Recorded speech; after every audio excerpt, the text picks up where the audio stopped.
दोस्तों, बंगाल में जब से एसआईआर शुरू हुई है, एक के बाद एक ऐसी खबरें आ रही हैं कि घुसपैठिए लगातार भाग रहे हैं। कहां भाग रहे हैं, क्यों भाग रहे हैं? भारतीय जनता पार्टी के जो आईटी सेल के हेड हैं अमित मालवीय, उन्होंने इस मामले में एक्स पर एक पोस्ट लिखा है। अमित मालवीय वो खुलासा करते हैं कि एसआईआर को ममता बनर्जी जो रोक रही थी, वो इसीलिए रोक रही थी क्योंकि बड़ी संख्या में घुसपैठिए वोटर लिस्ट में शामिल थे। अमित मालवीय लिखते हैं कि एसआईआर मतदाता सूची को साफ करने की एक सामान्य प्रक्रिया है। टीएमसी सत्ता पर काबिज रहने के लिए मृत और नकली मतदाताओं पर निर्भर रही है। स्वरूपनगर में अवैध रूप से भारत में घुसपे कई बांग्लादेशी नागरिक अब भाग रहे हैं। टीएमसी ने एसआईआर के बाद अपनी हेराफेरी की योजनाएं शुरू कर दी हैं क्योंकि उसका राजनीतिक अस्तित्व मतदाताओं को धोखा देने पर निर्भर करता है। अमित मालवीय लिखते हैं कि कई मतदान केंद्रों पर एक ही व्यक्ति के पास कई मतदान पत्र हैं, पहचान पत्र हैं। एसआईआर इन सब का अंत करेगा, यह मतदाता सूची को साफ करेगा और चुनावी प्रक्रिया में ईमानदारी बहाल करेगा। अमित मालवीय जो लिख रहे हैं वो रियल में दिखाई दे रहा है। बंगाल में जो ये भागदौड़ हुई है, यानी घुसपैठिए जो भाग रहे हैं, उस पर अमित मालवीय का ये एक्स पर पोस्ट लिखना और उसके साथ ही खबर आई है तालाब में सैकड़ों आधार कार्ड मिले हैं। ये आधार कार्ड फर्जी हैं और क्योंकि अब एसआईआर हो रहा है तो उसकी 2 और 3 पीढ़ियों के कागजात चेक होंगे और जिसके पास फर्जी आधार होगा वो निश्चित रूप से जेल जाएगा। बीएसएफ उसको लेकर पकड़ धकड़ कर रही है।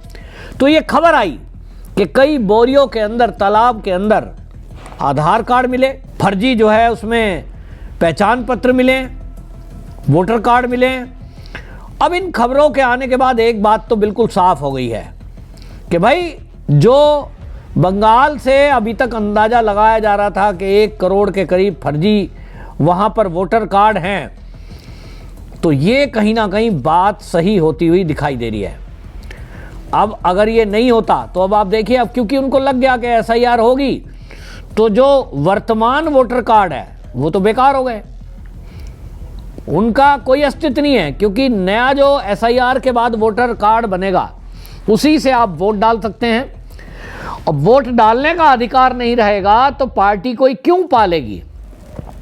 और इसलिए ये बात पार्टियों को भी समझ में आ गई, ये बात घुसपैठियों को भी समझ में आ गई। घुसपैठियों को ये लग गया कि अभी तक जो वो सरकारी सुविधाओं का लाभ ले रहे थे, घर बैठे हुए खा रहे थे, हालांकि अभी वोटर कार्ड से नाम कटने पर केवल वोट का अधिकार जाएगा, लेकिन उनको ये लग रहा है कि आज ये जो एसआईआर हो रही है, अब इसके बाद अगला कदम यही होगा कि ऐसे लोगों को पहचान करके जेल में और डिटेंशन सेंटर में डाला जाएगा। उनको ये भी पता लग रहा है कि सरकारी सुविधाएं अब उनको नहीं मिलेंगी, फ्री का राशन जो मिल रहा है वो अब नहीं मिलेगा, और इसलिए भगदड़ मची है।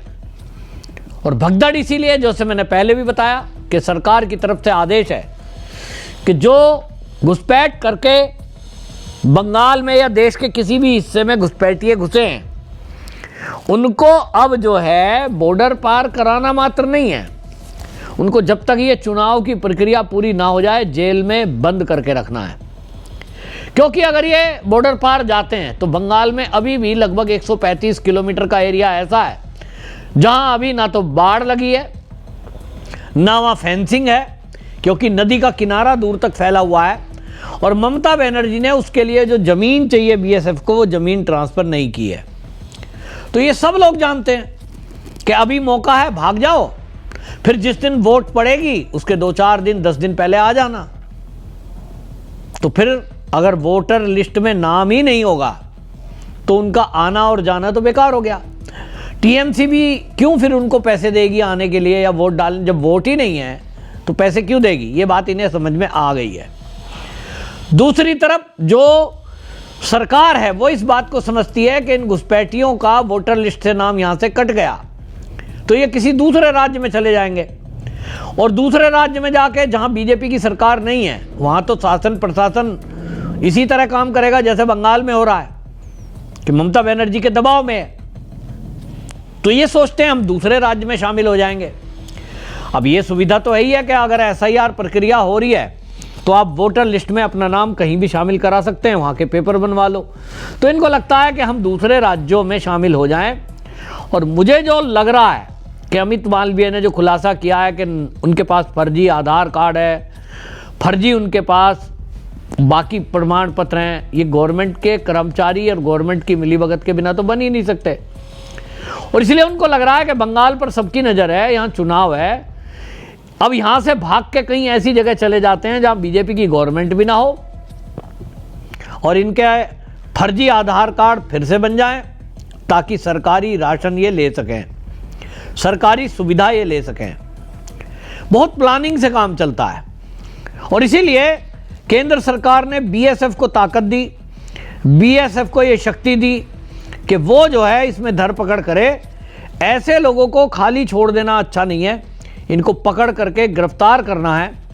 अभी तक हजारों बांग्लादेशी और रोहिंग्या बीएसएफ ने पकड़े हैं, गिरफ्तार किए। और बीएसएफ करती क्या है, बीएसएफ इनको गिरफ्तार करती है और अब ये कहा गया है कि बायोमेट्रिक इनकी पहचान करिए, उंगलियों के निशान, आंखों का रेटिना, और इनको जो है बॉर्डर पार कराना है।